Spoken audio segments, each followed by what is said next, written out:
paper magic will survive like the heat death of the universe, and will... Oh, it's a smuggler's copter. Would you like to crew this? And then it crashes because they don't understand arithmetic. All your cards belong to me. 2 minutes into macing him in the eyeballs, I switched to pepper spray. He's like, that's all right, refreshing. And went back to the mace. Magic is dying. I'm done. Selling everything. I might be a hoarder. And yes, I don't have the crayons or glue to explain this to you right now. What, are you gonna die twice? Oil will be worthless before magic cards will. well, okay, Dr. Man. That's Mr. Dr. Professor Jason. Hello, everybody, and welcome back to another very special episode of Brainstorm Brewery. We are back from the total solar eclipse of 2024. I hope you got to see it or traveled to a place where you I was not in the total eclipse range, so I didn't get totality. I was indoors the whole time and noticed it got a little darker. That was cool. I was in the totality area, but I actually got clouded out of it, which is unfortunate. I didn't get to. Hey, what do you think totality means? What do you mean, like? What do you think totality means? It was a total. You couldn't even see the sun behind the clouds. Correct. You couldn't see the sun at all. Yeah. Yeah. Yeah. It was total coverage. So it was a cloud eclipse more than anything. It was a full eclipse. A combination of factors all made it very dark in New York. Sure. I don't get this joke, but Yeah, What? What do you mean? He couldn't see the sun because of the moon and the clouds? It peaked out for various points leading up to the crescendo, and then the entire 3 minutes. It was very dark. It was very cool because we were on a lake out in the middle of the rocks on a beach wall, and so like the water was very, very calm and cool, and the shades of blue were very nice, and the sky was incredible. But did not get to actually see the big special thing that some people spent thousands of dollars to fly into upstate New York to see. They could have gone anywhere. My friend who went to Niagara, he chose to go to Niagara, and they announced a state of emergency because 1 million people were expected to show up. Yep. And he still went, so hopefully he's okay. I haven't heard from him, but, you know, he's probably Why do you fine. think? Because Niagara's just like a cool tourist place to go on top of. I guess. Yeah, I mean, I mean that band was sort of like New York, and then Ohio, Kentucky, Tennessee. Niagara Falls Texas, is one like, of the yeah. seven wonders of the world. Like, I Hey, can babe, see the appeal. we could go anywhere on this band. So New York then? Why? You can see it just as well in Kentucky. You don't want to go to Stumpfuck, Arkansas? There's probably some additional splendor, if that's what you're into, to being, like, at Niagara Falls and looking at the sun. I got to sit on my kid's swing set and look at the That's sky. its own kind of splendor. Yeah. The miracle of childbirth, if that's what you're into. I mean, I built the swing set, and for me personally, building the swing set was much harder than childbirth. And, like, my wife does not agree, but I think that's because she didn't help us build the swing set. She had to make 0 trips to Lowe's. You had to make 1, correct? Like, in order It's a sacrifice to that few should have to make. Yeah. I got a box that had everything in it from Costco.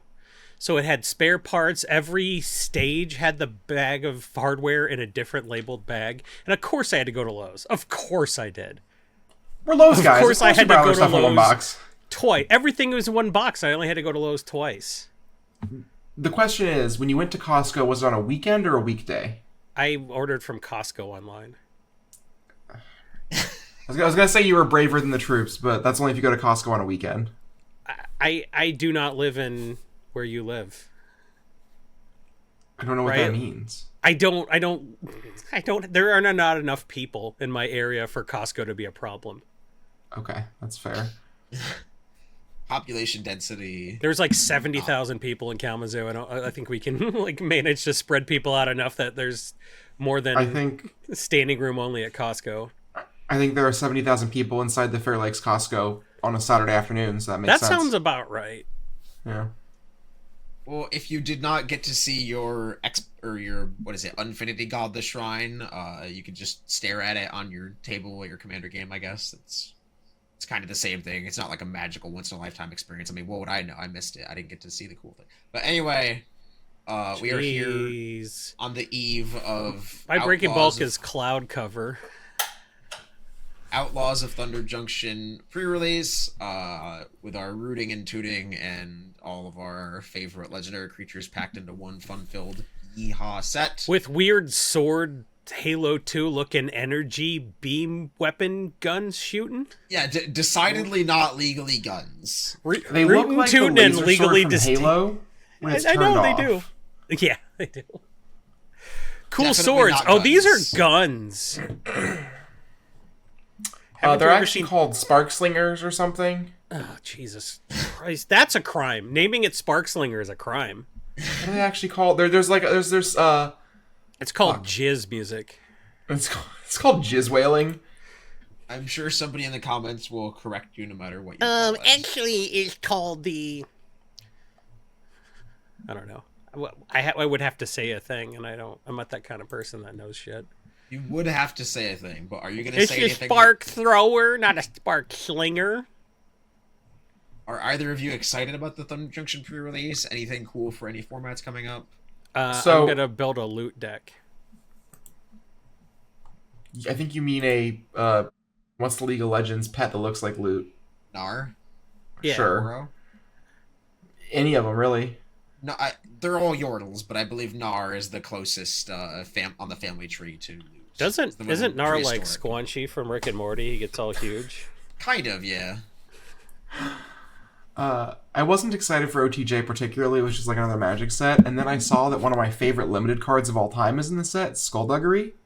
And that card commits a crime and also kills 2 of your opponent's creatures in 1 turn for 1 mana. And also, Skullduggery is... Doug's Skulls. It's a 1 mana instant. Target creature gets +1/+1, and target creature gets -1/-1.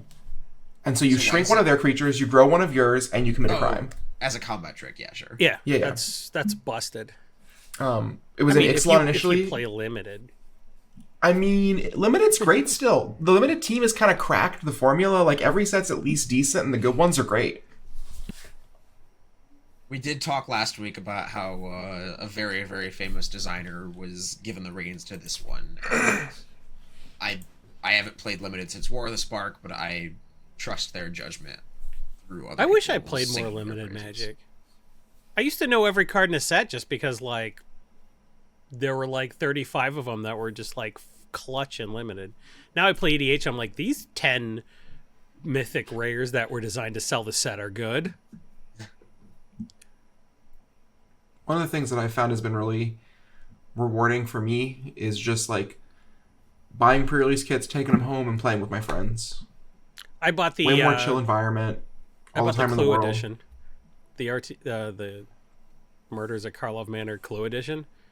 I have no idea what's in it. I somehow managed to avoid learning about it, but I was definitely upsold it at the LGS. So I'm going to play with my daughter and 2 people who don't play that much. So like their Clue skills will translate as much as their ability to play Magic based on buying Warhammer precons. So we'll see how that goes.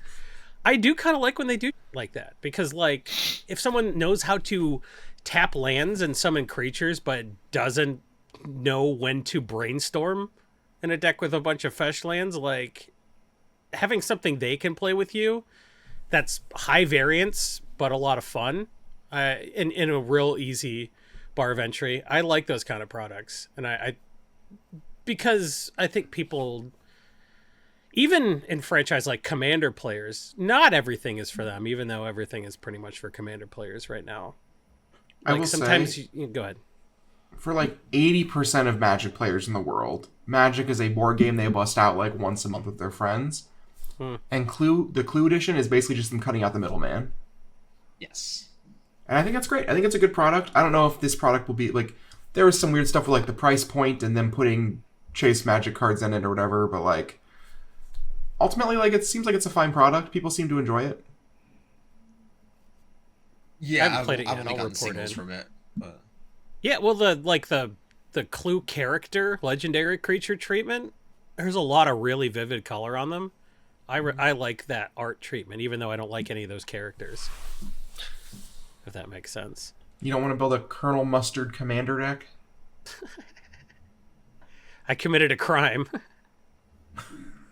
With a lead pipe, which they printed a copy of. Oh, and red herring, all kind of stuff. All of the Clue equipment from Murders at Karloff Manor, speaking of limited all-stars, I love all of those cards. They're all pretty fun. Equipment that you can cash in for a card when it's not relevant, or like counts as a clue for things that care about sacking clues. I'm all about it. Those were slam dunks for me. They have gotten much better at utilizing subtypes like food and artifact or food and clue and treasure. But still, we live in a universe where a lead pipe gives you a greater effect on your power and toughness than a revolver. Sorry, a spark thrower. I'm just saying, a lead pipe can do a lot more damage. It just takes longer. Good point. Good point. You only got 6 shots in the 6-shooter, but a lead pipe you can beat for hours. Yeah, that's the name of your sex type. You've only got Beating 6 shots, but I can beat for hours. Well, Magic might be a board game to those kinds of people, but you know what those people also love? The board game, super casual, buying Secret Lairs directly from Wizards of the Coast. And oh boy, do we have some interesting ones that come with controversy. Like how the Fallout one sold out in an hour? Yes. There are some people who are upset that the most recent Fallout bundle just went very, very quickly within a couple hours. Me and people. Okay. I mean, I don't remember... I know we've talked previously on this cast about when they did the shift to limited availability in exchange for a quicker delivery time. Have your thoughts on that changed since then? I think it's a good model. I think the limited availability is probably fine. That's probably it's the way to f up Magic less and probably get the same amount of money. So makes it better in the secondary market. I bought a playset of the one that has Sphere of Resistance in it, and then I bought one of the diorama one for my spouse, and like that's my thoughts don't extend beyond that. I think if you want a Secret Lair and you want it really bad, you either are there for the drop or you just pay the extra, and most people just pay the extra, and that's fine. I'm probably gonna pay the extra. I'm looking at how much the bottles of Nuka Victory Jones Soda are online, so like clearly I'll buy stupid shit. I bought 30 bottle caps that say Nuka-Cola on them. I'm not going to tell you what I paid. Sometimes it just doesn't matter. I'm here to represent the people that just like don't listen to this podcast and buy and sell like complete holes, because that's who I am now. And it's good. Yeah. I think those people are in our listenership, and I think they should be represented. Well, I mean, my hat in the ring here is that I feel differently when the cards are reskins versus new things. It's rough when it is the Walking Dead situation, and this is the only kind of card you can get from this product. There is no replacement, and it is limited edition, and then that card sells out.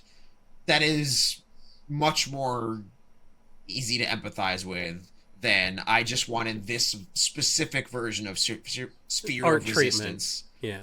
And then it sells out. Well, Sphere of Resistance has been printed a few times since then, and there are Exodus copies available and have been for 25 years. Right. I think that WotC knows that printing things in exclusive settings that are unique does get them backlash. Doesn't mean they don't do it all the time, but like I think they're more cautious about it, especially after like The Walking Dead. And I think there was another example somewhat recently of something that was kind of exclusive for a bit. The Jurassic World cards are a little hard to get. Sure. You do have to get those from very specific kinds of boosters. They don't have a great pull rate, which means like any sort of thing with what's his name's face on it is more expensive than it would be. Like I think most of the Jurassic World cards are around $20, which is sometimes an eye opener for people when they don't expect them to be worth that much. I think that kind of thing actually is like, if it's in a booster pack, I'm fine with it, right? Sure. Yeah. That was a good way to do that Jurassic Park stuff. Because, Well, like, the stuff has value, but the people a lot. Some of those are original cards, and some of them are just like, cards people don't need and they want to collect. But like, luckily they really doubled down on doing a lot of Chris Pratt Raptor, and nobody wants any of that. So that's made the other stuff worth more money. Well, there's the Colossal Dreadmaw reskins that are like next to worthless, and then there are the Chaos Warp reskins that are like $20 a piece, which is just pick and choose the good ones, I guess. Owen Greedy and Blue decks are very popular. Out of all that stuff, that was the most popular commander combination. Isn't that a Chris Pratt situation? Sure is. So I was making a joke before, but then I was reporting, actually, the data says the opposite of the thing I said. Many such cases. Many such cases. Have either of you seen the new Ignoble Hierarch that you got if you decided to take the plunge on the bundle? Yes, and I'm glad I didn't take the plunge on the bundle having seen it. Yeah, but it's another blowout for me who wanted Ignoble Hierarch to be worth something someday, because I kept a lot of them.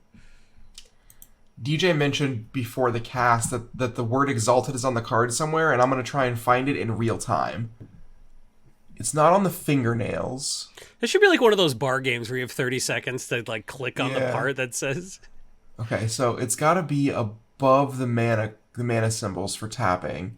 This is even funnier to people who can't see the card, by the way. Oh, for sure. Yeah, for sure. I got nothing. Is it like in his mouth? You were very close. It is directly to the right of those mana symbols you just passed by, vertically. Oh. Cool. Unreasonable. Yep. No, a textless cryptic command was the most unreasonable thing they've ever done. They've never done anything less reasonable than a textless cryptic command, and that wasn't a problem at the time, so anything else that looks weird is less egregious than that. They also printed a textless Omnath Locus of Creation. I know. I have to have 2 Omnaths in my deck box because sometimes I forget what the modes are. I think this card is more egregious than either of those, because those cards at least know what they're about. This is like a weird half measure, and I actually think this card's kind of cool, but like, it's also nonsense. I think we can all agree that the art is very well done, but the design choice is very bad. Like, those can be separate things. You can appreciate the artist on a skill level here, and also just shake your head at the art direction. I really liked Ristic Study's video about the really ugly Faithless looting. That was really controversial because I personally hated it, but I was like, I'm really glad they made this. Because somebody's going to be like, oh, yeah, that's my exact weird aesthetic. And I think lots of art treatments versus lots of new cards with, power creep is probably better. I'd love art treatments of stuff I already have, so it makes that card gettable for players, brings the price down, but like doesn't power creep the format. More reprints, please. Speaking of really cool art treatments, the Secret Lair that I bought that wasn't just for the cards text in it was the diorama one. This is the second time ever I believe they've used like an image of something as a Magic card art. I believe Binding of the Old Gods was a wood cutting, which, so I guess that technically counts. But the diorama Secret Lair is like someone actually made 3-dimensional dioramas with figurines, and they photographed it. And those are on cards, and some of the most popular Pokemon cards are done by Yuka Mori, who does sculptures of Pokemon. The claymation little guy. And so claymation, I don't know if that's the right word. They're literally made out of clay. Like she's posted her process on Twitter before. Clay. Clay Pokemon. She puts them in like a little like environment. She put the Caterpie out on a tree branch outside and photographed it. Cool. But the dioramas are really pushing the bounds of what Magic art can be in a way that I like.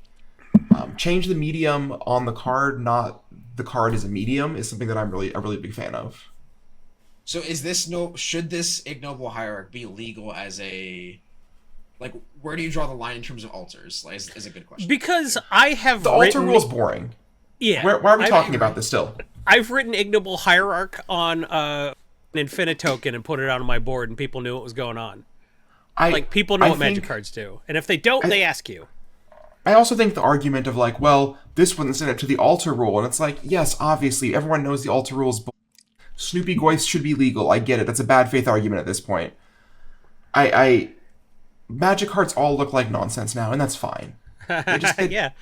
Ignoble Hierarch's got to be legal. It's got to be legal, and if someone showed up with an altar that looked exactly like this and wasn't allowed to use it because it's not an official WotC card, that's probably on them. I don't know. Hey guys, like, we can't have good altars because of a bad rule.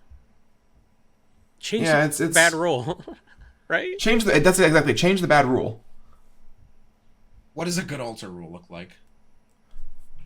I'm not a judge policymaker. It's like me being like, fiscal policy in the U.S. is kind of you being like, well, what's the solution? It's like, I'm not an L5 judge. I'm not Matt Tabak. You all figure that out. Fair. I don't care what you did to the card as long as you can prove what the card was originally. If you bought a dark ritual and it's a dark ritual under there and no additional dark rituals are created by you, you just had somebody make it look like anything that's not inappropriate. And it's just sort of like, but that started as a dark ritual. And the card name is Dark Ritual, and the mana cost and card name are visible. What's the problem? I've played enough. Like maybe it's because I come from EDH, because 3 times a game I go, what the is that?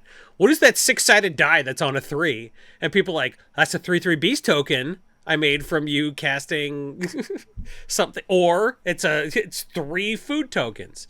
Like, you just have to ask, what's that a lot? And I've just gotten used to that. And I get that it's a pain in the deck in Legacy where, like, representing the board clearly makes a huge difference. Because it's weird. It's a format where you die from the 1 damage from fire and ice. Like, I get that every life point matters there. So I'm someone who plays a lot of non-English cards, and I'll just have, like, I play a lot of Fiend Artisan in Legacy, and my opponents often ask me, what does that card do? I rattle off the text to them, and we go on with our game. The card might as well be textless for them. And at the same time, they can call a judge over and ask for the Oracle text anytime they want. I think that just, like, so many of the arguments around which cards should be legal and which cards shouldn't based on their art and, like, the altar rule are bad faith arguments trying to do a getcha on WotC, which, like, I get. Yeah. Sometimes this sucks. But, like, Snoopy Goif should be legal. Yes. Your hentai altars probably shouldn't be. Yeah. Play them at home if you really want to jerk off while you play Magic. That's up to you, bud. Also, you have a smartphone. Just pull up Scryfall if you want to know what a card does. Yeah. That's what I do. And if you're playing Sanctioned Magic, I feel like 90% of problems with this can be solved by, like, a come on, man. Yeah. And I know that there has to be a hardline policy for the times that doesn't dark work. ritual. It says it costs 1 black, but, like, I don't know. Look, what is it? Am I being unreasonable here? What could that possibly be? I also think WotC is not incentivized to change the rule for the altars. sure. Like, they're never going to. There's no reason to kick that hornet's nest when it is very easy to just say, ask the head judge. Yeah, and to instruct the judges, look, our corporate policy is this, but, like, please don't disqualify people for that. Just use your best judgment as a judge as what we don't pay you for. And I think that's actually one of the problems with the judge program right now is... One, a lot of events don't have actual judges. They just have someone rules advisor offered a judge. Not even because there's no organized judge program anymore that's designed for training. But back in the day, you used to have GPs in every city, once a year, and all of the Omaha, Nebraska judges would go to the Grand Prix and they would hear a seminar from some L5 judge, and they would actually get to learn what judging actually is and, like, how to get better at it and, like, how to interact with players and better policy stuff. And now you just become a judge because you took a test, and then for 99% of them, they just kind of go about judging at their store, getting rulings wrong in RCQ top 8s, and it's, like, not great.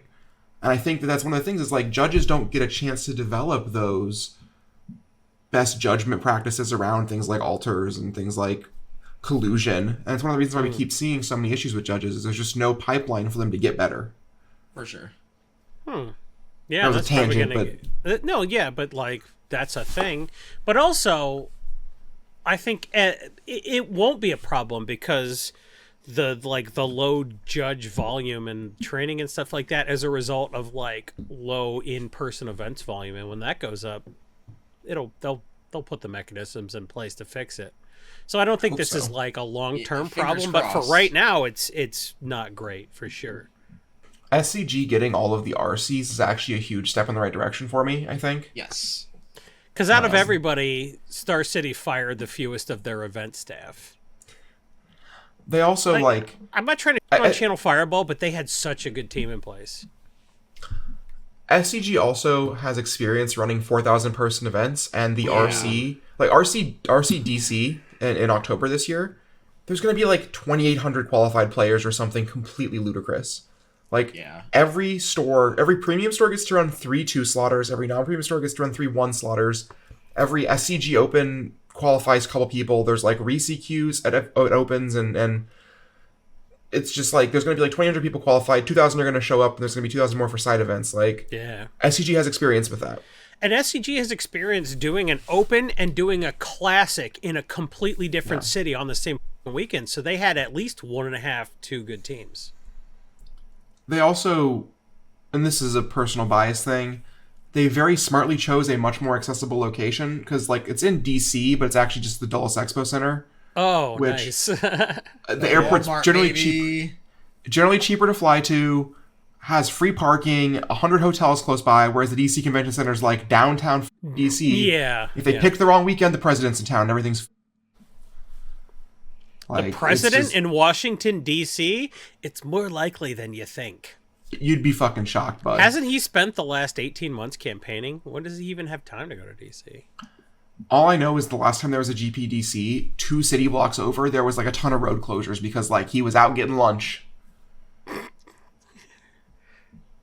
He was biking to Malarkey's for a Reuben and a soft serve. I think this one was out buying a tan suit and what are some other things Obama did? And mustard. Dijon mustard. Yeah, there we go. I'm sorry. It's been years, but I still can't get over that smug eating arugula.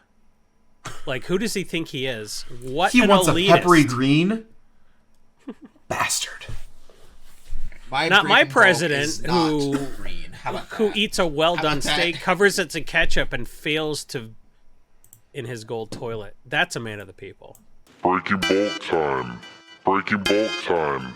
Break. Oh, yeah, breaking bulk. There's so much good stuff. It's a pick. Breaking bulk. The end. So it's not green. What sets it from? My breaking bulk is a Urza's Legacy Red Uncommon, which is a pretty narrow card. Meltdown? Is it the one? Is it Aether Sting or? No. Is this like Legacy is the hammer, right? Oh, Legacy, Uncommon. Correct. So foils do exist in this card. I should know this. Well, the red uncommons in that set were Avalanche Riders, Viashino, something, the 5/3. There was the Destroy 2 Artifacts. Nope, it is not the Destroy 2 Rack and Artifacts. Ruin, I think it was. What else are the uncommons? Scent of Cinders is Destiny. No, that was Destiny. I'm mad that I can name 5 red uncommons for a set with 8 red uncommons, and I can't come up with this pick of the week. This also has 0 reprints, which may help. 0 reprints, so it's. Oh, I know. Is it Brand or is that card a rare? No, Brands are rare from Saga. I don't know anything about Urza's block. Apparently, you're gonna tell. Is it a creature or a non-creature? Tell me. It's not a creature.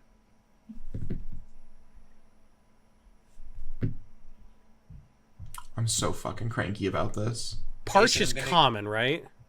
Yep. You got me. Fuck, you got me too. That sucks.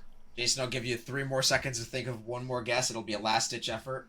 Oh, tell me the card type. It's embarrassing. Last-ditch effort? The card's name is last-ditch effort, Jason. Motherfucker. Oh, yeah.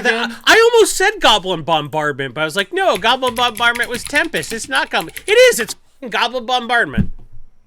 1 mana instant, sacrifice X creatures, last-ditch effort deals X damage to target creature or player. I don't think this is like a Goblin Bombardment. I think this is more of a, what's it called? Mog War, the 1 mana Mog War Strike or something. I guess this card qualifies as a breaking bulk. When this card was printed, I was like, Goblin Bombardment exists. I had a Goblin. I was playing 4 copies of Goblin Medic back then, also from Urza's Legacy. 3 mana 1/1, but when it becomes tap, deal a damage to any target. I was like, oh, you can attack for 2 with this 3 mana 1/1. This card actually has reasonable velocity. I did check sales on TCG Player, and a decent number of them sell. Let me see if anyone's playing this in day. EDH. I would imagine this is just like your Mog Warstrike #2 and Krenko and that sort of any sort of. Pashlik Mons, Gotti. Krenko, and Perforos. Yeah, Pashlik Mons makes a ton of sense. Locust God vibes, I imagine. Like anything where you're making a lot of red creatures, and then you kill one person, and this kills the next person. Hey, would it surprise you to know that Impact Tremors and Goblin Bombardment are high synergy cards on EDH, Rick? Shocker. I thought you might like this one, Jason. All right. I don't like not getting it, considering I like. That was the first set. Oh god, I'm gonna sound like such a boomer here. Back in 1998, I took 100 Great British Pounds of my own money and went to an LGS in Manchester, England, and said, "1 box of Urza's Legacy, please." And I was the only one that didn't get a foil rare in my box out of all my friends. I hope those guys still play. They don't, though, for sure, right? As soon as I left, everyone in England stopped playing Magic. From what I understand, yeah, that's true. Dude, I was there for like 18 months, and everybody in choir and band was playing Magic. Like, within a year of me getting there. I evangelized fucking hard. And if one person kept playing, I did my part, right? Yes, you spread the... I just wanted people to play with.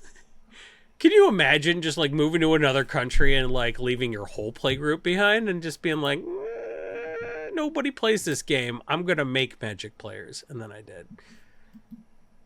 And then I sold all my cards because this game fucking sucks now. What are you going to do? You might be the first person to reverse colonize Great Britain. I might be the first person to get you all with a 50-cent uncommon from Zendikar. It is green. Gemblades. Oh, you wish it was Gemblades. I always guess Gemblades. It's a freebie. That's the Basilisk? middle square in your bingo card. Is Leatherback Bailoth slowly creeping up for any reason? That's Leatherback Worldwake. Bailoth was in Worldwake. Is it Turntimber Basilisk? It is not Turntimber Basilisk, and I think that's also Worldwake. not a good card, I don't think. It's like a 1/1 Death Touch for 4 or some shit. I think it's with a me. 2/1 for 3. It's a 2/1 Death Touch with 3. When you landfall, it gets like lured. One of my friends built a Pauper EDH deck with it, so I thought it might be good. That sounds funny. I love lures. Yeah. Actually, lure effects in EDH are kind of... Yeah. Like, the most powerful card in EDH is, like, Master Warcraft, and no one cares. Like, it's wild. You get to pick who attacks and who blocks. Are you fucking kidding me? That's so messed up, and everyone's like, I'd rather run a counterspell in that spot. Is this Frontier Guide? It's not Frontier Guide. What the And fuck Frontier else Guide's is not in even worth Zendikar? money. This is 50 cents. I wasn't sure if Frontier Guide perked up a little bit. Is it an ally? It's Yeah. not an ally. Is it an... It's- Wait, I'm channeling something here. It's Zendikar proper? Zendikar. Fuck. Uncommon, green, instant or sorcery. Vines of Aswood's a common. Also from Worldwake, I think. Fuck. You got me again. Primal Bellow. Target creature gets +1/+1 yeah. till end of turn for each forest you control for I 1 thought mana. this was Worldwake. Sure. Sure. It's aspect of Makes sense. Hydra, but for lands. Those sets are just so conjoined to me. Yeah. It's a good one. Primal Bellow is a That- very good one. The whole era is just kind of a blur. Oh, Primal Bellow wasn't going to be my pick because it's not that much. Shit, I forgot. I have a bonus pick, actually, if you Oh. will. 5 printings. This 70-cent uncommon green enchantment was first printed in M19 and most recently printed in Ravnica Clue Edition. Season of Growth? Nope. No, that was in Eldraine. It's had the same art except for Jumpstart 2022. It had different art. It's like It's primal. 3 It's like the 3 mana creature power 3 or greater ETBs. Draw a card. Yeah. Colossal Majesty. When That's the a one. creature power 4 or greater ETBs draw a card. Those are like 70 cents, and there's 5 printings. I do not like the Jumpstart art, so I only consider there to be 4 printings, really. The OG art has like a big hoof stomping down on something, right? Yeah. Yeah. I can It's envision like a the bunch card. it's monkeys. It's little monkeys running away, trying not to get stomped on, which is sad. Because I they mean, look that's Why is like that sad? They should just. because the they're natural order. cynomolgus macaques, and that's a cute kind of Why don't monkey they that's just- very intelligent. Why don't they just grow more brain cells? Are they stupid? Monkeys are very the monkeys are more intelligent than something with a giant hoof, certainly. This the bulk that I'm breaking this week. I'm breaking some bulk. It's an Adventures of the Forgotten Realms green uncommon. Well, Is it D the- and D? Is it the background? No. That's It's Baldur's not- Gate, I think. It's Baldur's Gate. We're talking the Forgotten Realms here. Oh, a little bit of a AFR different is region. okay. Green uncommon. Yeah. Is it a modal card? No. Is it one of those you encounter a Tarask or some shit? No, it does not have a event name or whatever. Like it's not like that. I love that Druid there's a class modal rare or commander uncommon? finally. That makes me I really have happy. no idea if Druid class is a rare or an uncommon or a common. Druid class is uncommon. I was considering it for a breaking bulk, but I thought it was too obvious. Those are like 80 cents. Druid class is an uncommon. This card has 1 reprint. Oh, Jesus. So it was originally in D&D? It was originally in Adventures of the Forgotten Realm. Yeah. Okay. And I got 1 reprint. Is it the one... Is it a thing that makes dragons cheaper? It does not make dragons cheaper. I feel like it destroys an artifact or enchantment. it doesn't destroy an artifact or enchantment, actually. I'm stumped. I surrender. We're bad this Jason? week. No, Yeah, no one's getting it. Prosperous Innkeeper. Oh shit! That Oh, was. I thought that course. was. Oh my god! He's a I thought that was in the halfling. fairy tale set. What was that original fairy tale set? He was in Am I Adventures of thinking Forgotten the card Realms that's and like Lord if- of the Rings Commander, because he's a halfling. Yeah, he's a halfling. Notably a part of the Amalia combo deck in Pioneer. Sometimes played in Yawgmoth and Modern, and I assume quite good in Commander because it makes a treasure and gains Oh, life. it's very good in Commander. Original Oh, copies buy list for more than they're worth, and the reprint basically does too. So what card was I thinking of that was the original? Like if you play a card with go on an adventure on it, you draw a card or some shit. That is Edgewall Innkeeper, the 1-mana 1/1 from Yeah. that myself and my dear friend Carmen Clomperens worked together to build a deck to help get that card banned in Standard.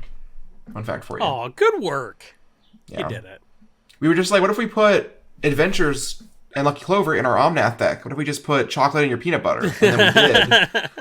And then she qualified for Worlds, and then she top 4'd Worlds, and then They worked for banned WotC. Well, that was what did you get out of it? Friendship mostly. It was a great experience. No one on Earth I'd rather have been locked up during COVID with. A perfect experience as far as that shit goes. Like, it couldn't have been better. Because I imagine if it was any worse, we'd both be dead. Did you say it was a fairy tale ending? No, it was a pretty bad year still. But like, as far as that year goes, it was as good as it could have been. I'm just upset that Carmen stole Jadine from Michigan. We want her back. Listen, Jadine stole Carmen from Virginia. I get it. Fair. Well, something you can steal as many breaking bulks as you want from MTG stocks. Something, he says. I understand the mechanics of a good transition, but I'm not capable of using words to construct it. You know, So Jason, I will describe a transition. I also have a pretty good base level understanding of a transition, and I also still fail to do it sometimes. Yikes. Well, if you go to mtgstocks.com/go-premium/brainstorm-brewery, or you just click on the link in the description, you can check out MTG Stocks Premium, a wonderful sponsor of this episode where we get all of our data, historical, future, and present.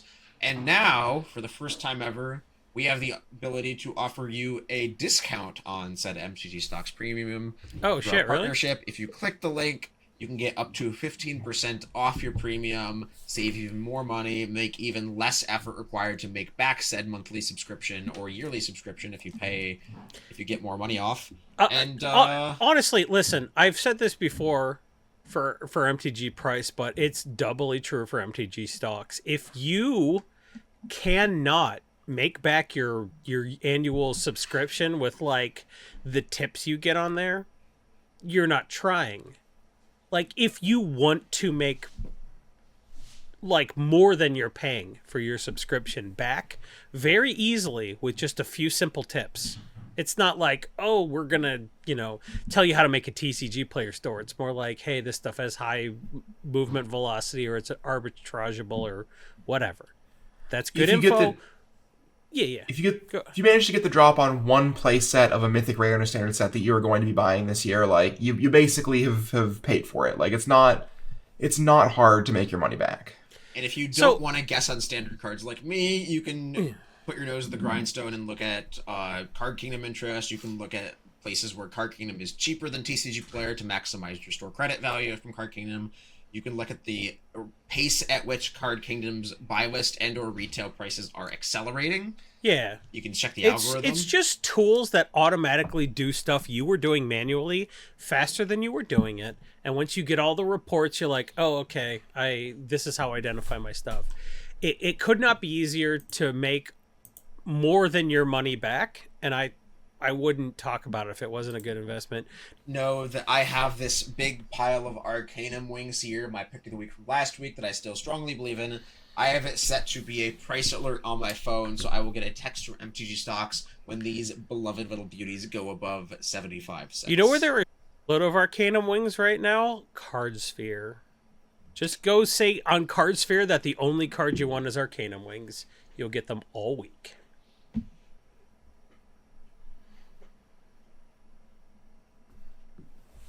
Cardsphere does not sponsor this podcast. However, I'm entitled to a percentage of their profits. Therefore, use Cardsphere. They're basically sponsoring you then. Okay, I'm sponsored by Cardsphere, and I'm going to use this opportunity during the podcast. I will buy something nice for my podcast co-hosts. I've talked about this before, and this is my number one axe to grind with the current structure of pre-releases. I think it's super great. The players can show up on pre-release weekend and buy booster boxes and support their LGS and play with the cards when they're hype.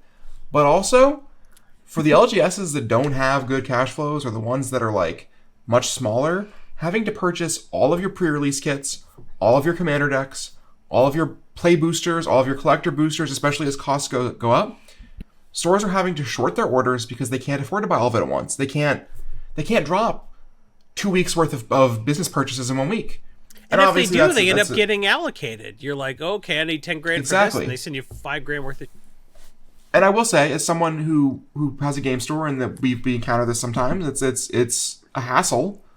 But I imagine smaller stores that struggle more, like, could put them out of business, and it's just really annoying to me. I don't know. It's one of those things that like is great for players, is terrible for the game store, is probably great for WotC. It feels bad to be on the one part of the triangle that's kind of getting dunked in the water, you know. What I have noticed is when there are more medium-sized LGSs around the city, people gravitate towards one of them because the way people play there vibes. And if you don't have any competition, then everyone's stuck in the same store, and it's sort of like, they're too cutthroat here, I just want to go play casual. Or, they're too casual here, and the prize payout is way too flat. Everyone who plays in the pre-release gets 2 boosters. Yeah, I want a box for winning. So the more options you have, the more everyone can have the play experience they're looking for. And I think they're really getting rid of that by trying to be like, oh, well, my last job was Amazon, so what if we sold all the boxes on Amazon? It's not good for the LGS. I agree that the model of Magic the Gathering that exists is not optimal for LGSs. Got 'em. Take that. What's the deal with local game stores? They're not local. If you're in the DC area and you see it's 15 miles away, you're like, oh, I'm going to go check out the store. I'll be back in an hour. And my wife's like, no, you won't. You won't get there in an hour. I'm like, it's 15 miles away. And she says, okay. And then an hour later, I get to the store. So, correct me if I'm wrong here, but the only difference right now between pre-release and release weekend is the alleged date at which Walmart and Target have to hold the gates, correct? But don't, because they always sell them early. So. It's also technically a shipping. If you would ship your product to customers, you have to wait until the full release date, I believe. So, like, pre-orders on TCG Player, if you order them, you can't have them shipped until release weekend, which means for most players, pre-ordering on TCG Player is just, like, not a thing. Right. One thing that Pokemon does that would solve a lot of that issue, obviously it's only one part of the equation, is Pokemon cards don't become standard legal until 3 weeks after the set's out. Wow. Which gives players time to acquire the cards for events and also gives prices a chance to settle down. But when you're Star City, that was great. It's like, hey, look, you play the Star City event this Saturday or you're not getting your cards. I don't know what to tell you. You pick them up from us in person and play in our event or you're not getting them. And everybody went, all right. And that was a great idea. Sometimes the juice is worth the squeeze. And if you need Orcish Bowmasters on day one, you pay for event pick. You do event pickup. You pay the premium. Well, you're sucking up so much to Star City, a company that has never worked with us.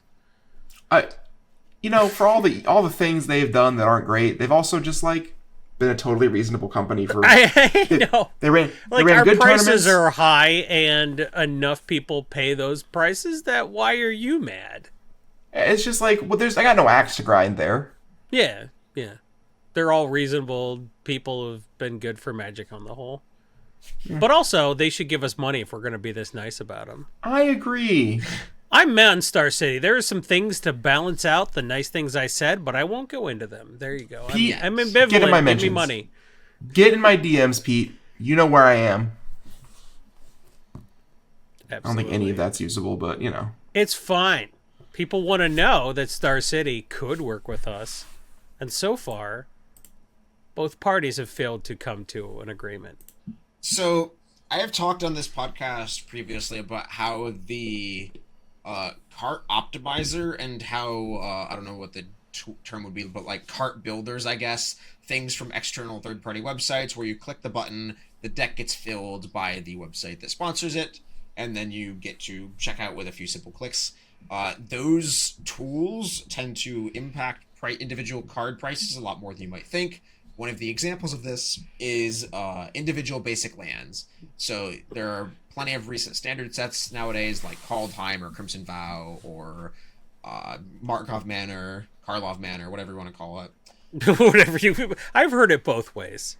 And honestly, I think more people have probably called it Markov Manor, and I'm hoping. Well, it's a good alliteration, and also more people remember Soren Markov than Boris Karlov or whatever that fucking magic. I don't even remember. I'm just hoping we reach the event horizon where the dictionary definition changes and Corbin gets buried under an avalanche of being technically wrong. That's just what I'm hoping here.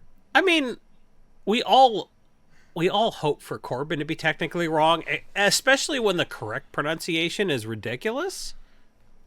That's fun. When he uses common sense and he's proven wrong, especially on camera, that's something the three of us can all agree on.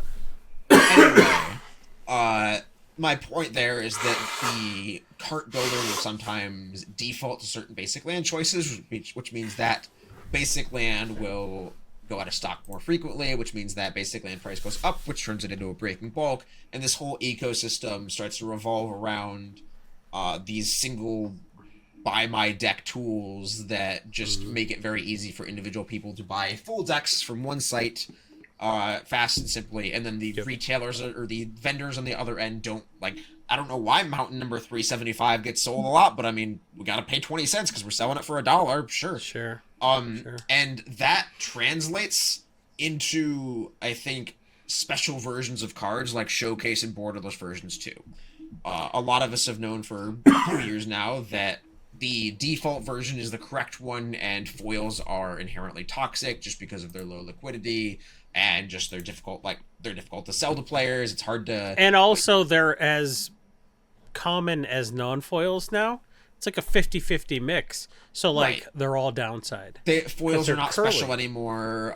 Some players are afraid of curling. Some players are just want the consistency, or they want all their deck to match, or some of the cards in their deck don't come in foils, so they're never going to match it anyway. But I would say that the variant printings of cards, unless you are getting the ultra best version, especially for these cards that are staples in constructed formats, where this buy my deck feature is going to be more prevalent. It's not going to be as prevalent in Commander, because Commander is this format of creativity where you're inspired to just sort of make your own choices and tune your own dials. A lot fewer people are just saying buy Josh Leakwise exact list. Sure. But Sure, when it comes to yeah. these 4X staples of the extended art of something or the showcase version of something, those aren't getting autofilled by the cart builder unless there are no versions of the regular version available. I'm not exactly sure how some of these And tools especially work, or- because people tend to go for cheapest version, so the cheapest version will sell out first, and like the extended art version that's only 50 or 75 cents more for like the first month the card is out, just doesn't get thrown in the cart, and then the prices diverge a lot because the premium versions have more velocity than the regular versions. So like the card optimizer is not serving you very well at that point. Well, the reason I brought this up is because I have noticed several instances over a couple months ago where the borderless one was cheaper, or the extended art one was more affordable than the regular version, and it had lower velocity, and it was more expensive, or the regular version was more expensive, which is just proof that these aren't getting auto-filled. These aren't getting filled by the optimizers, by the deck builders. And like, if you're a store trying to build a buy list and you're looking at this data, you want to pay less on the cooler version because it's not selling, just because of what an algorithm will push towards this cart builder. Yeah. I think that there is sort of an accepted kayfabe that borderless versions should be more. But like a lot of times when you're buying at a show, you just have to put the normal version and the borderless version in the same pile because they're worth the same, if not the borderless version being worth less. But there's just like this accepted, well, shouldn't the special version be worth more? And it's like, no. In fact, I'll pay you less on your foil ledger shredder. Because there's not one. Might be a bad example, there's but 3 borderless versions: one extended art, one foil borderless, one foil extended art. And it's like, okay, of the 13 treatments, this might be your favorite, but it's just so hard to get everyone on the same page.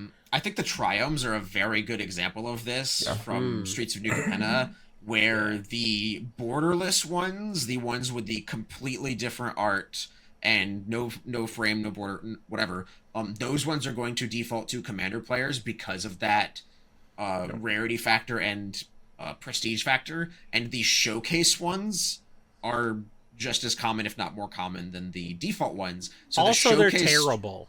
Well, the showcase Jetmir's Garden has ended up cheaper and more affordable in the past than the base version, because these are the ones getting bought in 4-ofs for standard, and when somebody's building their deck and they click buy my deck on toamagic.com, it might just autofill to the regular one, and then these showcase ones just pile up if nobody's buying them. And it's interesting you mentioned Jetmir's Garden specifically, because that's one that's played outside of EDH, so you can kind of see the non-EDH ones, their price diverge from kind of the pile of 5. I think that's really interesting. I didn't like any Art Deco is my favorite art treatment, and I really expected to like those Triomes, and I just don't. I think they suck. So I would only buy one of those accidentally. yeah. Oh, I hate to rant after I just chimed in, but if you're on the other side of this and you don't want to get got, you can export either from EDH Rec directly to TCG Player or Card Kingdom, or you can do it from Archidect. And within Archidect, you can pick all your versions, and when you import to TCG Player, you say keep this version, so you can see all the prices, pick the version you want, and tell TCG Player no, keep the versions I selected in Archidect. So that'll keep you from the card optimizer doing something weird. That is good. That's a good way to protect yourself, especially if you're building. I mean, personally, as somebody who put my Commander decks into database and stuff, I never really cared to keep track of which version was which. I did notice that is more frequently a feature now, especially on Archidect. So if you are somebody that is trying to make sure your artworks are specific or make sure your foiling is individual. Like, no, I want this copy on the online deck list to represent the physical foil promo pack that I own or want to own. That is definitely a better use of those tools on Architect and something like that.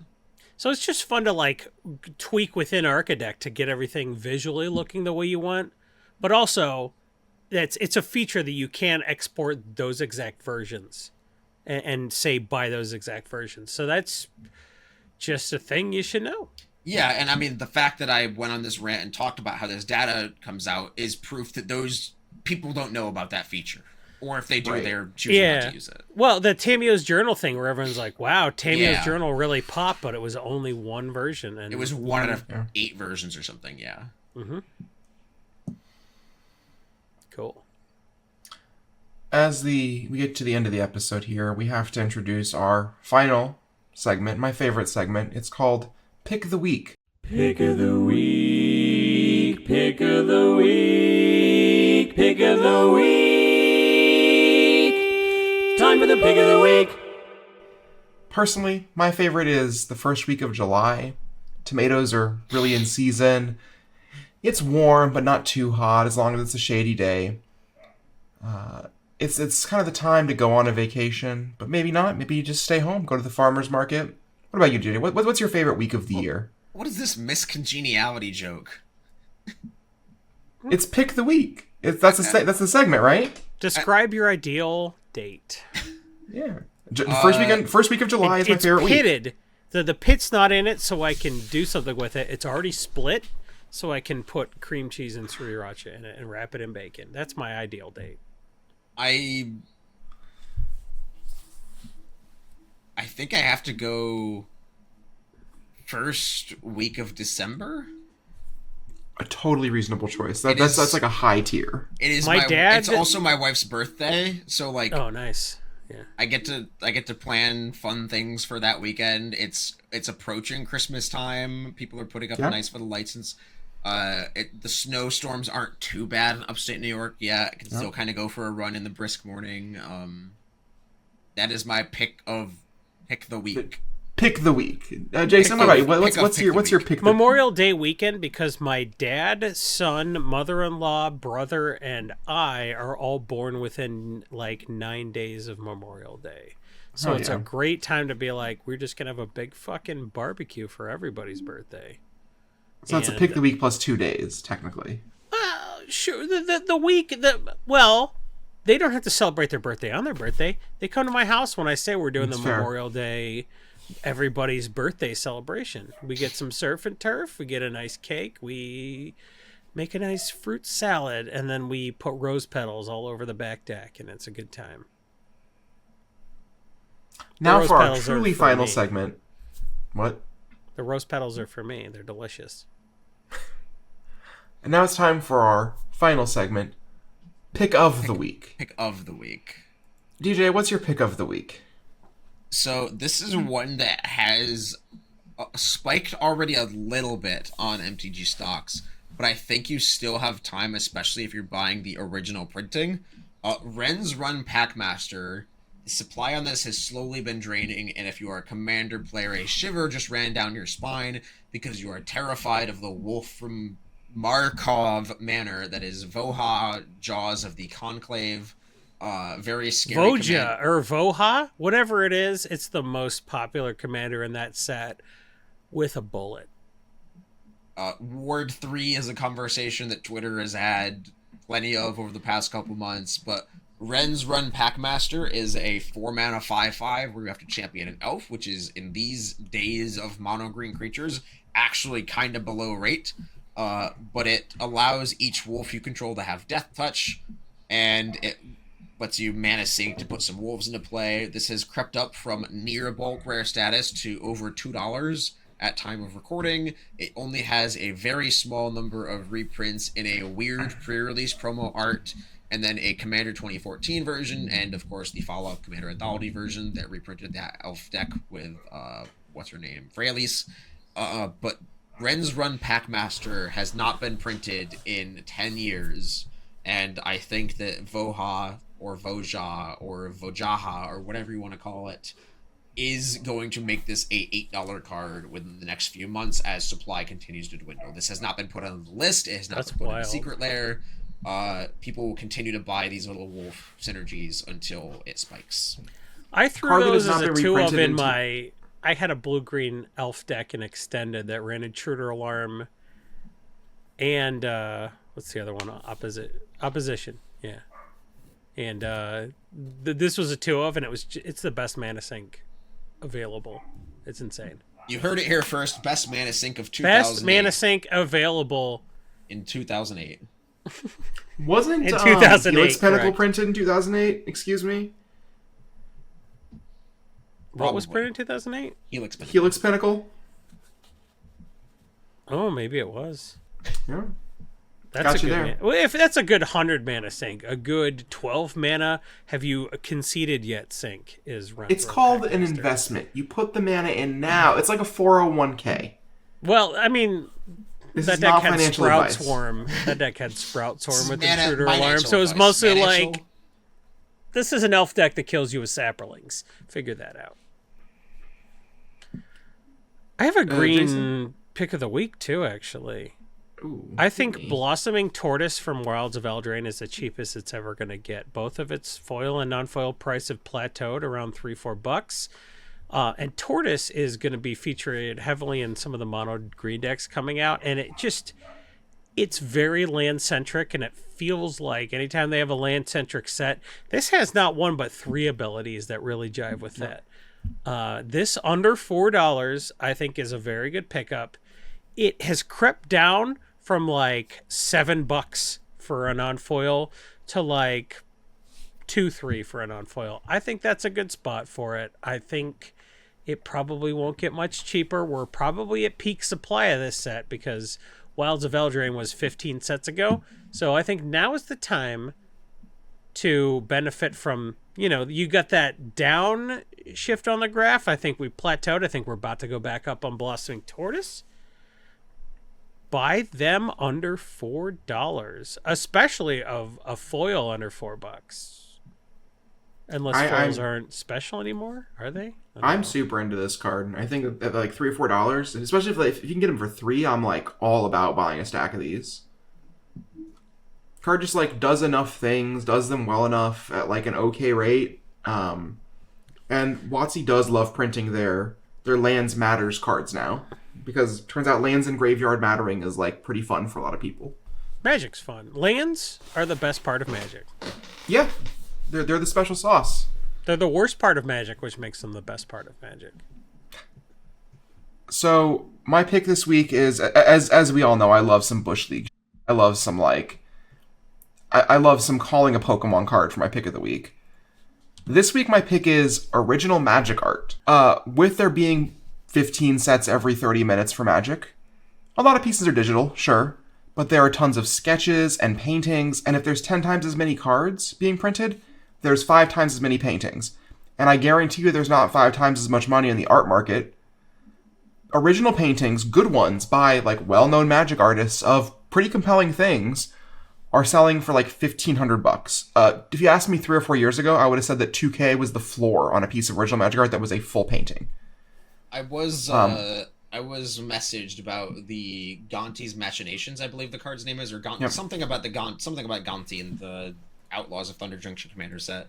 It is the only traditional depiction of Gonti on a Magic card, so I believe anything that has like Gonti in the artwork is digital. And I don't think it got a bid at $1,500. I believe the opening bid was $1,500 and nobody bid. A number of paintings are just not getting bids. The person that actually inspired this pick is a friend of the cast, Michael Caffrey, owner of TOA Magic, who got, I think it's called Unleash the Varmints from Outlaws Thunder Junction. Great piece, good size piece by a well-known artist for $1,700. Made a single bid and got it. Just last night with Karlov Manor, I was thinking about purchasing Undergrowth Recon, which is a beautiful piece by Ryan Pancoast. 3 or 4 years ago, that piece would have been $10,000. It ended up selling for like $4,200, I think. And that's like a premium piece. That card is like, a Crucible of Worlds adjacent card. And also beautiful art. So if you've ever wanted to own a piece of magic art, or you've ever, if you see a piece in a set that really strikes your interest, check out the art group. I think there has not been a better time to buy magic art since before the initial jump in prices. Wow. And for those of you who think this is not a real pick of the week, I gotta say, get your money up, buy some art. Not my problem. Didn't DJ sell his art? I did not. I am interested in selling both pieces I own, though. I do own Talisman of Hierarchy from MH1, which is a very beautiful living room piece because it has a chessboard on it. And I own Golgari Locket, which is a huge piece. It's just massive. But I would be open to selling either of those. You get in my DMs. And to be clear, this is, as with many of my picks of the week, this is not like a go buy 100 pieces of art and speculate and make a bunch of money. This is like, if you've ever wanted to own magic art, this is like the time to now get is it. the most affordable. This is the buy your one piece of power now, buy the deal Right. pick. Yes. Because even as we all agree that a lot of the choices they're making aren't great for our feelings, Magic is getting more and more popular. So Magic Art's not going to get worse. It's also like, it's a factor of a piece that you never would have been able to get previously might just not get any bids because people just didn't see it in the Facebook group because there was 20 other auctions ending that night.